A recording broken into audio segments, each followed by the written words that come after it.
Student, my name is Ankit Kumar. स्वागत है आपका रोजगार विद अरुण यूट्यूब चैनल पर। जैसे कि आपको पता है, आपने कहा था कि सर इंग्लिश की रिक्वायरमेंट है, तो इंग्लिश की क्लास आज आपसे रेगुलर आपके लिए प्रोवाइड कराई जा रही है। तो आज हम इंग्लिश में पढ़ेंगे। देखो, सिंपल सी बात है, किसी भी एग्ज़ाम की कोई भी बच्चा तैयारी कर रहा है और उस एग्ज़ाम में आपकी इंग्लिश एक पोर्शन आ रहा है, चाहे वो 25 नंबर का हो, 50 नंबर का हो या 100 नंबर का हो, तो हम इंग्लिश की क्लास आज से प्रोवाइड कर रहे हैं। सिंपल सी बात है, आपको पहले बेसिक से समझना है कि भाई इंग्लिश होती क्या है, इंग्लिश का सिलेबस क्या है। ठीक है, देखिए मैंने लिखा है इंग्लिश। बोलेंगे इंग्लिश को मैं 2 पार्ट्स में डिवाइड कर रहा हूँ। बोलेंगे 2 पार्ट्स कौन कौन से? बोलेंगे first is a grammar, first is a grammar. ठीक है, बोलेंगे सर ग्रामर लिख दिया आपने? मैंने कहा हाँ। सेकंड लिखा आप, मैंने क्या लिखा? मैंने वोकैब। भाई वोकैब से संबंध क्या है? बोलेंगे वोकैब मतलब वोकैबुलरी। ठीक है, आप बात करते हैं ग्रामर पे। बोलेंगे ग्रामर क्या है सर? मैं कहूँगा सर ग्रामर जो है, देखिए इन 3 वर्डों में मैंने लिखा, 3 वर्डों में मैंने क्या लिखा? बोलेंगे सिंपल सी बात है कि इंग्लिश, ग्रामर और वोकैब। आप बोलोगे सर यहाँ से भी क्वेश्चन बन सकता है क्या? मैं क्या बिल्कुल बन सकता है। आपने कभी सोचा है कि इतने से इतने 3 वर्डों से क्वेश्चन बन सकता है? आपने देखा होगा कि एसएससी एमटीएस 2019 के एग्जाम में एक ग्रामर की स्पेलिंग पूछी गई थी। स्पेलिंग टेस्ट आता है, आप किसी भी एग्जाम में देख लो कि रॉन्ग स्पेलिंग, राइट स्पेलिंग के लिए 1-1 नंबर का क्वेश्चन आता है। जैसे कि आपने देखा है ग्रामर, आप कहेंगे सर ग्रामर की स्पेलिंग क्या होती है? मैं आपसे पूछूं ग्रामर की स्पेलिंग क्या होती है? आप बोलोगे सर GRAMMAR ग्रामर होती है। मैंने कहा बिल्कुल सही। तो आपको डरना नहीं है, जब 3 वर्डों से आपसे क्वेश्चन पूछा जा सकता है तो इंग्लिश से आपको बिल्कुल नहीं घबराना। इंग्लिश में आपसे बेसिक से बेसिक क्वेश्चन को देखना है। ठीक है, अब बात करते हैं सर ग्रामर क्यों लिखा। मैं कहूँगा ग्रामर मैंने ये लिखा कि ग्रामर में मुझे क्या पढ़ना है? मैं कहूँगा कि ग्रामर में मुझे पढ़ना है पार्ट ऑफ स्पीच। भाई आप कहेंगे सर पार्ट ऑफ स्पीच क्या होती है? आपने शुरू में स्टार्टिंग में पढ़ा होगा, 8th क्लास में पढ़ा होगा, 6th क्लास में पढ़ा होगा कि सर पार्ट ऑफ स्पीच जो होती हैं 8 काइंड्स की होती हैं। इनके काइंड्स कितने होते हैं? बोलेंगे 8 काइंड्स होते हैं। बोलेंगे कौन कौन से? मैं बोलूँगा फर्स्ट होता है, बोलेंगे नाउन। क्या होता है? नाउन होता है। सेकेंड क्या होता है? बोलेंगे प्रोनाउन। थर्ड क्या होता है? बोलेंगे टेंस। ठीक, फोर्थ क्या होता है? बोलेंगे वर्ब। 5 क्या होता है? बोलेंगे सर एडवर्ब। 6 क्या होता है? बोलेंगे एडजेक्टिव। आप 7 क्या बोलेंगे सर? क्या होता है? बोलेंगे सर कंजक्शन। और आपके लास्ट है सर 8 नंबर में क्या होता है? बोलेंगे सर प्रीपोजिशन। क्या होता है? प्रीपोजिशन। भाई मैंने 8 काइंड्स के चैप्टर के नाम लिख दिए। First is the noun, second is the pronoun, फिर टेंस, फिर वर्ब, फिर एडवर्ब, फिर एडजेक्टिव, फिर कंजक्शन, फिर प्रीपोजिशन।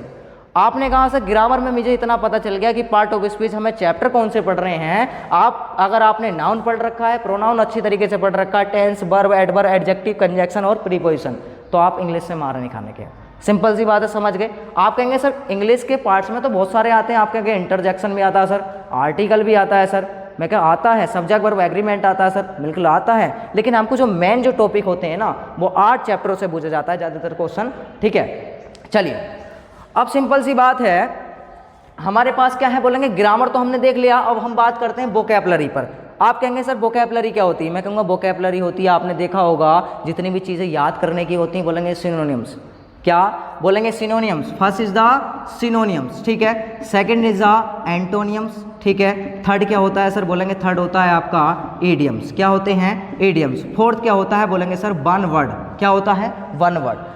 5 नंबर में कौन सा होता है सर? बोलेंगे क्लोज टेस्ट। 6 नंबर में क्या होता है सर? बोलेंगे कंप्रीहेंशन। क्या होता है? कंप्रीहेंशन। ठीक है, आपने कभी देखा है कि क्लोज टेस्ट क्या होते हैं? आपने कभी पढ़ा होगा फिलिंग द ब्लैंक्स के रूप में पैसेज पूछे जाते हैं, उनको क्लोज टेस्ट कहते हैं। आपने देखा होगा कि कभी कभी पैसेज दे दिए जाते हैं कि क्वेश्चन आंसर छाटिए, चॉइस करिए क्वेश्चन को, तो आप बोलते हैं उनको कंप्रीहेंशन। कंप्रीहेंशन का मतलब होता है क्वेश्चन को समझना। ठीक है सर, अब बात करते हैं कि भाई हमने इतने चैप्टर लिख दिए, अब हमें स्टार्ट कहाँ से करना है इंग्लिश में? हमें स्टार्ट करना है फर्स्ट लेसन मैंने लिखा है जिसका नाम है नाउन। ठीक है, आपने इतनी चीज़ें देख ली कि आपने ग्रामर का पोर्शन देख लिया, पार्ट ऑफ स्पीच देख ली, वोकैबुलरी देख ली। अब हमको क्या देखना है? हमको ग्रामर में पढ़ना है फर्स्ट लेसन का नाम जिसका नाम है नाउन। जिस बच्चे ने स्क्रीनशॉट लेना है स्क्रीनशॉट ले लो तुरंत एकदम से। अभी मैं थोड़ा सा 1 मिनट बाद बताता हूँ, जल्दी से स्क्रीनशॉट लो कि सिलेबस क्या है। किसी भी एग्जाम के लिए, चाहे वो एसएससी एमटीएस हो, CHSL हो, CPO हो, हाईकोर्ट RO ARO हो, स्टेनोग्राफर हो, हाईकोर्ट वगैरह कुछ भी हो, CPO हो, CGL हो, सारा का सारा सिलेबस है। ठीक है, जल्दी से स्क्रीनशॉट लो, आगे बात करते हैं नाउन की। ठीक है, ले लिया? चलिए भाई, अब इंग्लिश में हमने सबसे पहले हमने इतनी चीज़ पढ़ ली भाई, ग्रामर पढ़ ली, वोकैबुलरी पढ़ ली। अब सर पढ़ना क्या है? मैं कहूँगा सर नाउन पढ़ना है। क्या पढ़ना है? नाउन। चलिए आपने टॉपिक डाल दीजिए नाउन। देखिए हमने डाल दिया नाउन। अब बात करते हैं, मैंने स्टार्टिंग में जब अपनी वीडियो का इंट्रोडक्शन कराया तो आपसे पूछा था कि नाउन क्या होता है। बहुत से बच्चों ने रिप्लाई भी करा था कि sir noun is the name of person thing PTC वगैरह, ये आपने 6th क्लास में सीखा था। आप क्या हैं अब कंपटीशन के एग्ज़ाम में हैं। किसके हैं? कंपटीशन के एग्ज़ाम में। हमें अभी डेफिनेशन पढ़ने की ज़रूरत नहीं है, हमें सिर्फ ट्रिकी काम करना है, समझ के काम करना है और 1 मिनट 1 सेकेंड में हमको आंसर देना है, ठीक है। तो बात करते हैं, आपने जिस बच्चे ने नाउन की परिभाषा डेफिनेशन लिखी अच्छी बात है, लेकिन अब पढ़ना क्या है मैं बोलूँगा नाउन क्या है। नाउन की डेफिनेशन याद रखो, noun is a naming word. क्या लिखेंगे? बोलेंगे नाउन क्या है, बोलेंगे नाउन इज अ, बोलेंगे noun is a naming word. क्या है? नाउन क्या है? बोलेंगे noun is a naming word. आप बोलोगे सर नेमिंग वर्ड क्या? बोलेंगे वर्ल्ड में जिस चीज़ का नाम है वो अपने आप में एक नाउन है। समझ गए? वर्ल्ड में जिस चीज़ का नाम है वो अपने आप में क्या है? एक नाउन है। मैं कहूँ ये क्या है? बोलेंगे pen, pen is a noun. मैं कहूँगा ये क्या है? बोलेंगे डस्टर, बोलेंगे डस्टर इज अ नाउन। ठीक है, ये क्या है? White board, white board is a noun. ठीक है, तो जिस चीज़ का नाम होता है वो अपने आप में क्या होती है? नाउन होती है। ठीक है, समझ में आया नाउन। अब मैं बात करता हूँ कि सर कि नाउन कितने काइंड्स की होती है। देखिए काइंड्स आपसे नहीं पूछे जाते, ठीक है, पूछे जाते हैं यूपी टेट, सी टेट वगैरह में पूछे जाते हैं। सिंपल सी बात है, आप टेट सुपर टेट वाले हो भी सकते हैं, बताता हूँ मैं उनको। बोलेंगे सर नाउन कितने काइंड्स की होती है? मैं कहूँगा कि सर नाउन जो होती हैं 5 काइंड्स की होती हैं। बोलेंगे हाँ जी बिल्कुल 5 काइंड्स की होती हैं। फर्स्ट कौन सा होता है? मैं कहूँगा प्रॉपर नाउन। कौन सा? प्रॉपर नाउन, बिल्कुल। आप बोलोगे सेकंड कौन सा होता है? सर मैं कहूँगा सेकंड होता है कॉमन नाउन, बिल्कुल। आप मैं कहूँगा थर्ड कौन सा होता है? बोलेंगे मटेरियल नाउन। फोर्थ कौन सा होता है? सर बोलेंगे आप अब्स्ट्रैक्ट नाउन। और 5 कौन सा होता है? बोलेंगे कलेक्टिव नाउन। समझ गए? इतने ही होते हैं ना नाउन, ठीक है। अब बात करते हैं, आपने मैंने लिखा है कि noun is a naming word, इतनी बात क्लियर हो गई। आगे बात करते हैं, ठीक है। आगे बात करने के लिए हमने कह दिया कि सर नाउन को 2 काइंड्स में बांटो। बोलेंगे 2 काइंड्स में मतलब कि अभी तो सर तुम कह रहे थे कि 5 काइंड्स होते हैं, आपने कहा 2 काइंड्स में बांटो। मैं बात कर रहा हूँ इनको काउंट करने की। आप समझ गए होगे काउंट करने का मतलब है कि पहला पार्ट अगर नाउन को 2 काइंड्स में बांटते हैं तो पहला नाउन हो जाता है काउंटेबल और दूसरा हो जाता है अनकाउंटेबल। समझ गए कि फर्स्ट कौन सा होता है? बोलेंगे काउंटेबल नाउन। सेकंड कौन सा होता है? Uncountable noun. काउंटेबल का मतलब आपको पता है कि जिसे गिना जा सके, अनकाउंटेबल का मतलब आपको पता है कि जिसे ना गिना जा सके, यही है ना, ठीक है। अब बात करते हैं कि सर काउंटेबल चीज़ों के लिए आपने क्या लिखा, अनकाउंटेबल क्या है, ठीक है। मैं कहूँगा कि भाई देखो काउंटेबल चीज़ का मतलब है गिना जा सके। मैं कह दूँ कि भाई मुझे बताओ कि फर्नीचर को गिन सकते हो आप? बोलेंगे सर नहीं गिन सकते, फर्नीचर को नहीं गिन सकते, लेकिन फर्नीचर में क्या क्या आती हैं? बोलेंगे सर टेबल गिन सकते हैं, चेयर गिन सकते हैं, बेड गिन सकते हैं, इनको ही गिन सकते हो ना, फर्नीचर को नहीं गिन सकते। भाई जिन्हें ना गिना जा सके वो अनकाउंटेबल है और जिन्हें गिना जा सके वो काउंटेबल है। मैं कहूँ स्टार गिनो, बोलेंगे सर स्टार्स होते हैं 1 2 3 4, काउंटेबल है, ठीक है। मैंने कहा सर प्यूपिल गिनो, प्यूपिल का मतलब लोग 1 2 3 4, स्टूडेंट गिनो 1 2 3 4, गिन सकते हैं। जिनको गिन सकते हैं वो दैट इज मीन्स काउंटेबल, जिनको नहीं गिन सकते वो अनकाउंटेबल। क्लियर हो गया? चलिए अब सर आप बात करते हैं कि काउंटेबल के लिए जो मेन इंपॉर्टेंट चीज़ है जहां एग्जामिनर क्वेश्चन उठाता है, पुटअप करता है क्वेश्चन को, वो कहां से करता है? आपको ये पता होना चाहिए कि काउंटेबल के लिए कौन कौन से एडजेक्टिव का यूज किया जाता है। बोलेंगे सर एडजेक्टिव कहाँ से आ गया? मैं अब तो नाउन पढ़ रहे हैं, एडजेक्टिव कहाँ से बात करें? बोलेंगे एडजेक्टिव पढ़ने के लिए, एडजेक्टिव आपको पता है क्या होता है? बोलेंगे adjective is a quality person, ठीक है। क्वालिटी बताने वाले को क्या कहते हैं? एडजेक्टिव कहते हैं। बोलेंगे सर एडजेक्टिव, चलो बताओ। मैं कहूँगा सर पहला एडजेक्टिव आप लिखोगे सर फ्यू। बोलेंगे फ्यू का मतलब अभी बताता हूँ। सेकंड आप क्या होगा? फ्यू हो गया, सेकंड आपका होता है सर मैनी, ठीक है। थर्ड कौन सा होता है? बोलेंगे सर नंबर। कौन सा होता है? नंबर, ठीक है। आप डायरेक्टली क्या कहते हैं? सर नंबर दे दो, नंबर दे दो, सिंपल सी बात है। नंबर इज अ क्या है? एडजेक्टिव है। किसका एडजेक्टिव है? बोलेंगे काउंटेबल नाउन का, ठीक है। चलिए भाई मैंने लिखा फ्यू, बोलेंगे फ्यू क्या है सर? बोलेंगे फ्यू एक निगेटिव वर्ड है। पहली बात बोलेंगे कैसा वर्ड है? बोलेंगे एक निगेटिव वर्ड है। निगेटिव वर्ड है तो बोलेंगे डबल निगेटिव वर्ड फ्यू के साथ नहीं आने का। राइट है नहीं राइट है? बिल्कुल सही। इसका मतलब क्या होता है? इसका मतलब होता है सर ना के बराबर। क्या होता है? ना के बराबर। जो चीज़ ना के बराबर है वो क्या है? फ्यू है। क्लियर बात? ठीक है सर। अगर मेरे एग्जाम में अगर फ्यू से रिलेटेड वर्ड आता है तो कैसे आएगा? यहाँ ध्यान दो। आपके फ्यू से अगर वर्ड आता है आपके पास पता होगा कि एक फ्यू होता है और एक क्या होता है? बोलेंगे आ फ्यू होता है और दूसरा क्या होता है? बोलेंगे सर दा फ्यू होता है, ठीक है। बोलेंगे हाँ सर ये वाला एग्जाम में आता है क्वेश्चन। भाई फ्यू का मतलब जो चीज़ ना के बराबर है उससे क्वेश्चन क्या क्वेश्चन उठा सकता है, ठीक है।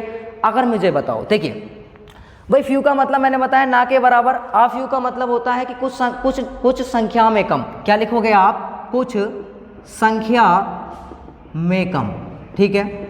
दा फ्यू का मतलब क्या होता है? बोलेंगे कुछ संख्या में क्या लिखेंगे, द फ्यू का मतलब ना के बराबर, ना के बराबर लेकिन है, लेकिन है। कैसे भाई, बोलेंगे द क्लास, क्लास में स्टूडेंट एक हो सकता, दो हो सकता, तो बोलेंगे this quantity of the few, the few में गिनी जाएगी। ठीक है, आप मतलब फ्यू का मतलब नहीं, फ्यू का मतलब तो ना के बराबर हो गया, तो फ्यू को यूज करना छोड़ दो, लेकिन आ फ्यू अपने आप में है कुछ संख्या में कम। ठीक है, अब सर यहाँ से एरर किस तरीके से बन सकता है, मैं कहूँगा कि अगर इसके बाद प्रीपोजिशन ऑफ आ जाए, प्रीपोजिशन अगर फ्यू के बाद, आ फ्यू के बाद और द फ्यू के बाद प्रीपोजिशन ऑफ हो जाती है, तो आने वाला नाउन कैसा होता है, बोलेंगे सर प्लूरल नाउन।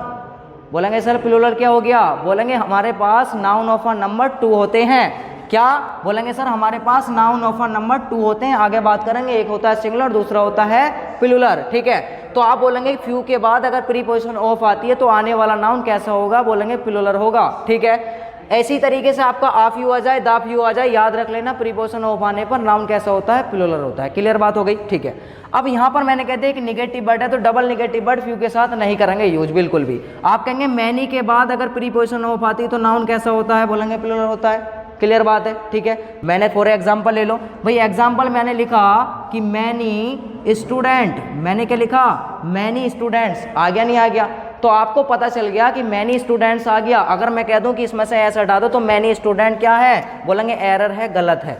समझ गए। ठीक, मैंने क्या कहा, गलत है, मैनी स्टूडेंट कभी नहीं होगा, बोलेंगे मैनी स्टूडेंट्स होगा। क्यों, मैनी एक एडजेक्टिव है, किसका एडजेक्टिव है, बोलेंगे काउंटेबल नाउन का एडजेक्टिव है। और काउंटेबल नाउन के बाद आने वाला नाउन डिपेंड किस पर करेगा कि एडजेक्टिव देख लेना, और एडजेक्टिव के बाद जो प्रीपोजिशन यूज होगी तो उसके बाद आने वाला जो नाउन होगा वो प्लूरल होगा। क्लियर हो गया नहीं हो गया। ठीक है, कैसा नाउन होगा, प्लूरल नाउन होगा। ठीक, चलिए आगे मैं बात करता हूँ। मैनी हो गया, बोलेंगे सर नंबर भी तो आ सकता है, बोलेंगे नंबर बिल्कुल आ सकता है, नंबर के बाद ऑफ लगा है तो नाउन कैसा होगा, बोलेंगे प्लूरल होगा। क्लियर बात हो गई, समझ गए आप। चलिए इतनी बात समझ में आ गई। ठीक है, अब मैं बात करता हूँ सर, हमने यहाँ पर एडजेक्टिव पढ़ लिए किसके, बोलेंगे काउंटेबल नाउन के। ठीक है, आप सर कहेंगे कि सर मैनी का यूज एक बार और करके दिखाइए। इतनी बात नोट हो गई तो बात करते हैं आगे। चलिए, अब सेंटेंस मैंने लिखा भाई, सेंटेंस मैंने क्या लिखा, फॉर एग्जाम्पल के लिए लिख दो, मैंने लिखा मैनी, मैंने क्या लिखा, मैनी अ मैन।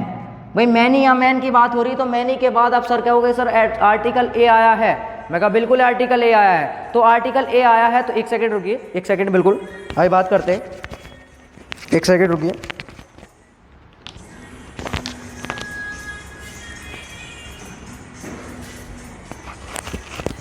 एक सेकेंड, बिल्कुल एक सेकेंड। आप बोलेंगे मैनी के बाद सर आर्टिकल ए आया है, आर्टिकल ए आने के बाद सर नाउन आया है मैन। बिल्कुल, मैंने क्या बताया कि भाई जो भी आर्टिकल होता है, सपोज करो डेफिनेट आर्टिकल है, इनडेफिनेट आर्टिकल है। आर्टिकल किसको आइडेंटिफाई करता है, सर बोलेंगे आप नाउन को आइडेंटिफाई करता है। तो बोलेंगे मैन एक नाम है, तो मैन क्या बन गया, बोलेंगे एक नाउन बन गया।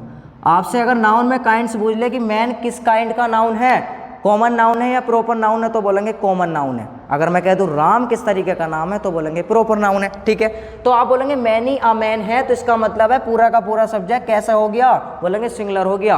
ठीक है, तो आपको ये भी याद रखना है कि जिस तरीके का सब्जेक्ट होता है सब्जेक्ट के अकॉर्डिंग वर्ब आती है। अगर सब्जेक्ट सिंगुलर है तो वर्ब भी कैसी होगी, सिंगुलर होगी। ठीक है, इतनी बात नोट हो गई। ठीक है, चलो आगे चलते हैं। देखो काउंटेबल की बात कर ली हमने, अब किसकी बात होगी, बोलेंगे अनकाउंटेबल चीज़ों की बात होगी। बोलेंगे अनकाउंटेबल क्या होते हैं, बोलेंगे अनकाउंटेबल जिन्हें ना गिना जा सके। ठीक, तो सिंपल सी बात है, अनकाउंटेबल चीज़ों के लिए आपको कौन कौन से एडजेक्टिव पढ़ने होंगे, इसमें भी आपको एडजेक्टिव देखने होंगे। बोलेंगे एडजेक्टिव मतलब बोलेंगे जिसकी क्या क्वालिटी बताए, बोलेंगे एडजेक्टिव कहलाता है। ठीक है, बोलेंगे एडजेक्टिव किसको आइडेंटिफाई करता है, बोलेंगे एडजेक्टिव जो आइडेंटिफाई करता है वो नाउन को करता है। ठीक है, आगे बात करते हैं। बोलेंगे अभी हमने किसकी बात करी थी, हमने बात करी थी किसकी, फर्स्ट इसमें फ्यू की बात करी थी। अनकाउंटेबल में हम किसकी बात करेंगे, लिटिल की बात करेंगे। भाई लिटिल का मतलब क्या होता है, बोलेंगे लिटिल भी एक निगेटिव वर्ड है और लिटिल के साथ एक निगेटिव वर्ड नहीं यूज कर सकते। ठीक है, भाई सेकंड क्या होता है, बोलेंगे सेकंड आपने मैनी की बात करी थी, यहाँ आप बात करेंगे मच की बात करेंगे। और थर्ड में आप बात किसकी करेंगे,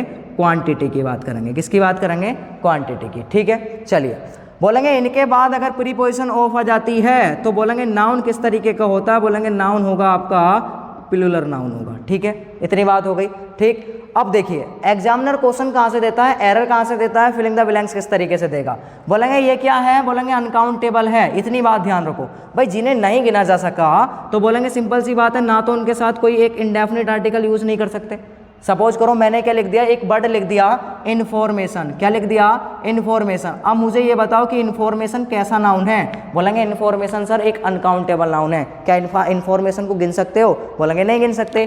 क्या मैं अगर यहाँ पर आर्टिकल एन लगा दूँ तो वाक्य सही हो जाएगा, मतलब वर्ड सही हो जाएगा? बोलेंगे बिल्कुल नहीं होगा। क्यों? बोलेंगे जब अनकाउंटेबल है तो गिन क्यों रहे हो, आर्टिकल क्यों लगा रहे हो? बोलेंगे ए एन नहीं लगने का। तो सिंपल सी बात हो गई कि अनकाउंटेबल अपने साथ ए एन मतलब कि इंडेफिनिट आर्टिकल नहीं लेते। डेफिनेट ले सकते हैं। डेफिनेट मतलब जो चीज़ डेफिनेट होती है द आर्टिकल उसके साथ आता है। जैसे आपने सुना होगा द सन, ठीक है। जितने भी आपकी डायरेक्शन होती हैं, the east, the west, definite होती हैं। तो डेफिनेट चीज़ों के लिए आप आर्टिकल द का यूज करते हैं।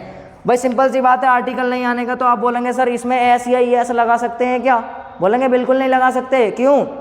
आप जरा क्वेश्चन उठा के देखना, CHSL 2021 में अभी एक एग्जाम हुआ था CHSL का, उसमें ऑल द फर्नीचर क्वेश्चन दे रखा था, ऑल द फर्नीचर्स। बोलेंगे फर्नीचर्स नहीं होता। क्यों नहीं होता? बोलेंगे फर्नीचर अभी मैंने बताया है एक अनकाउंटेबल नाउन है, और अनकाउंटेबल नाउन के साथ ऐसे नहीं लगाते। इतनी बात तो पता है ना, ठीक है। बोलेंगे देखिए सिंपल सी बात हो गई कि इनमें अनकाउंटेबल नाउन में एस या ई एस नहीं लगाएंगे। क्यों नहीं लगाएंगे? क्योंकि ये तो तुम कह रहे हो कि सर अनकाउंटेबल है, अनकाउंटेबल से को नहीं गिन सकते, नहीं गिन सकते। नहीं, मैं कहूँ कि इन्फॉर्मेशंस, मैंने कहा इन्फॉर्मेशंस, फिर गलत हो गया, खाली इन्फॉर्मेशन ही आएगा क्योंकि एस या ई एस नहीं लगने का। इतनी बात याद रखो। थर्ड नंबर में क्या बोलेंगे? थर्ड नंबर में सर आप पता होना चाहिए कि इनके साथ जो वर्ब किस तरीके की यूज करते हैं। बोलेंगे सर वर्ब जो यूज होती है सिंगुलर वर्ब यूज होती है, ठीक है। इतनी बात हो गई। अभी मैं वर्ब बताऊंगा, अभी मैं नाउन ऑफ नंबर बताऊंगा, अभी क्लियर समझ में आ जाएगा कि मैं सिंगुलर और प्लूरल क्या लिख रहा हूँ। क्लियर है? इतनी बात नोट करो, स्क्रीनशॉट लो, अभी बात करते हैं आगे, ठीक है। हो गया। चलिए आगे बात करते हैं। सर आगे अपने सर बता दिया कि काउंटेबल और अनकाउंटेबल। देखिए मेरी डेमो है, फर्स्ट क्लास है, आपको पसंद आए तो कमेंट करके ज़रूर बता देना कि सर क्लास रेगुलर रखो। रेगुलर रखोगे तो मैं डेली पढ़ाऊंगा। अभी नाउन चैप्टर स्टार्ट करा है मैंने। अगर क्लास मेरी अच्छी लगे तो कंटिन्यू रख लेना, आपके हाथ में है, कोई दिक्कत नहीं है। मैं पढ़ाने के लिए आप तत्पर आपके लिए रहूँगा, कोई दिक्कत वाली बात नहीं है, ठीक है। चलिए भाई, अब सर आपने कहा कि ये सिंगुलर प्लूरल चल क्या रहे थे। जिसको नहीं पता, जिसको पता अच्छी बात है, जिसको नहीं पता वो समझ ले। बोलेंगे सर ये चीज़ क्या है? बोलेंगे मैं कह दूं कि ये चीज़ है नाउन ऑफ नंबर। क्या है? Noun of number. बोलेंगे सर नाउन ऑफ नंबर का मतलब क्या है कि भाई नाउन के कितने नंबर होते हैं? मैं कहूँगा सर नाउन के 2 नंबर होते हैं। बोलेंगे कौन कौन से? बोलेंगे पहला होता है सिंगुलर, दूसरा होता है प्लूरल। क्लियर है? फर्स्ट कौन सा होता है? बोलेंगे सिंगुलर होता है। सेकंड कौन सा होता है? बोलेंगे सर प्लूरल होता है। क्लियर बात? ठीक है। बोलेंगे सर सिंगुलर क्या है? बोलेंगे सिंगुलर मतलब सिंगल, सिंगल आप जानते हैं, ठीक है। चलिए बोलेंगे सर प्लूरल क्या है? बोलेंगे प्लूरल मतलब सर बहुत ज़्यादा है। देखिए प्लूरल मतलब कि प्लूरल किससे बना है? बोलेंगे वर्ड है पी, जिसके रूट वर्ड है। प्लूरल का मतलब क्या होता है? बहुत ज़्यादा, ठीक है। चलिए अब मैं बात करता हूँ सर सिंगुलर क्या होता है। देखिए सिंगुलर में हमको क्या पढ़ना पड़ेगा? सिंगुलर पहले आपको पता होना चाहिए कि वर्ब ऑफ सिंगुलर। अभी नाउन नहीं पढ़ा रहा, थोड़ा सा वर्ब पे ध्यान दो। बोलेंगे वर्ब ऑफ सिंगुलर क्या होती है? आपने पढ़ा होगा बी प्लस के फॉर्म। क्या पढ़ी होंगी? बी प्लस के फॉर्म। सर बी प्लस के फॉर्म क्या होती हैं? मैं कहूँगा कि बी प्लस के जो फॉर्म होती हैं वो क्या होती हैं? बोलेंगे इज, एम, आर, बोलेंगे बाज, बोलेंगे बर, बोलेंगे हैज, बोलेंगे हैव। ये वाली वर्बें होती हैं, बी प्लस के फॉर्म में होती है ना, इज, एम, आर, बाज, बर, हैज, हैव, ठीक है। चलिए अब आप कहोगे सर इनमें से कौन सी वर्ब सिंगुलर है, कौन सी वर्ब प्लूरल है? यही तो हमको जानना है, बस यही ध्यान रख लो कि बोलेंगे कि आप यहाँ पर लिख लो, फर्स्ट में लिख लो आप सिंगुलर। भाई सिंगुलर वर्ब कौन कौन सी हैं? बोलेंगे सिंगुलर वर्ब है भैया इज, सेकंड है आपकी एम, थर्ड है आपका बाज, इसके बाद है आपका हैज। ये सारी की सारी वर्बें क्या होती हैं? 4 वर्बें हैं आपकी सिंगुलर, ठीक है। इतनी बात याद आ गई, ठीक है। सर अब मुझे ये पता चल गया सर ये तो क्या ही वर्ब में, बोलेंगे हेल्पिंग वर्ब में। सर मुझे ये बताइए कि सिंगुलर वर्ब बनाई कैसी जाती हैं? ये भी बात ध्यान दो। बोलेंगे सिंगुलर वर्ब बनाई कैसी जाती हैं? आपको याद रख लेना है कि अगर सिंगुलर वर्ब बनाओगे तो आपको क्या करना है कि वर्ब में एस या ई एस लगा दो, ठीक है। मैंने कहा कि अगर मैं वर्ब में एस या ई एस लगा देता हूँ तो वर्ब सिंगुलर बन जाती है। मैंने कहा कि वर्ब में अगर मैं एस या ई एस लगा दूँ तो वर्ब सिंगुलर बन जाएगी। जैसे समझो जरा, थोड़ा समझो। बोलेंगे फर्स्ट मैंने क्या लिखा? बोलेंगे सर कम लिखा आपने। क्या लिखा? सेकंड कम लिखा, पहला कम लिखा, सेकंड लिखा आपने गो, ठीक है। आपने कम लिखा और गो लिखा, तो आपको पता होना चाहिए कि कम किस पोजीशन में है और गो किस पोजीशन में है। आप बोलेंगे कम और गो जो है इस टाइम प्लूरल है। बस सिंगुलर कैसे बनाएंगे, बोलेंगे इसमें एस या ई एस लगा दो तो बोलेंगे सिंगुलर बन जाएगी, और गो में ई एस लगा देते हैं बोलेंगे ये भी सिंगुलर बन गई, ये भी सिंगुलर। तो याद ये रखना कि अगर वर्ब में एस या ई एस लग जाता है तो वर्ब क्या बन जाती है, सिंगुलर। आपको बता दिया कि वर्ब कौन सी होती है, बी फॉर्म में पता है कि इज, एम, आर, बाज, बर, हैज, हैव, कौन सी सिंगुलर है, बोलेंगे इज, एम, बाज और हैज। ठीक है, देखिए इतनी बात समझ में आई नहीं आई, ठीक है। इतनी बात समझ में आने के बाद कल से कंटिन्यू क्लास रखेंगे। जिस बच्चे को जितना कंटेंट ये सही लगा है, अच्छा लगा है, कमेंट करो, कोई दिक्कत नहीं, रेगुलर क्लास रखेंगे। और बाकी आपसे कल मिलते हैं, ठीक है।